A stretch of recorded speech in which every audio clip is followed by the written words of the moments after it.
പ്രമേഹം, മധുമേഹം അഥവാ diabetes mellitus. രക്തത്തിൽ പഞ്ചസാര അഥവാ ഗ്ലൂക്കോസിൻ്റെ അളവ് സാധാരണ നിലയിലുള്ളതിനേക്കാൾ കൂടുതലാകുമ്പോഴാണ് ഇതുണ്ടാകുന്നത്.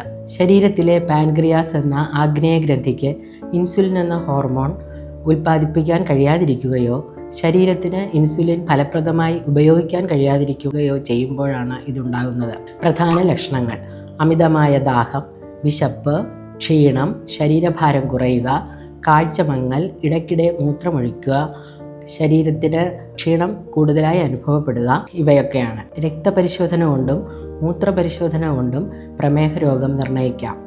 ഇത് എങ്ങനെ നിയന്ത്രിക്കാം?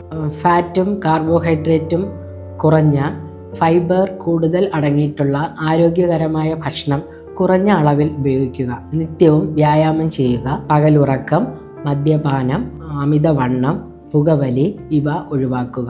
ആയുർവേദ ചികിത്സാ വിധി പ്രകാരം ശരീരബലവും ദോഷബലവും ദോഷസ്ഥാനവും അറിഞ്ഞ് രോഗ ആരംഭത്തിൽ തന്നെ ശോധന കർമ്മങ്ങളായ പമനം, വിരേചനം, വസ്തി ഇവ ചെയ്ത് കോഷ്ഠശുദ്ധി വരുത്തിയതിനു ശേഷം ശമന ഔഷധങ്ങളായ കഷായം, ചൂർണം, ലേഹ്യം, ആസവം, അരിഷ്ടം, ഘൃതം മുതലായ ഔഷധങ്ങൾ ഉപയോഗിച്ച് അസുഖം ഭേദമാക്കാവുന്നതാണ്.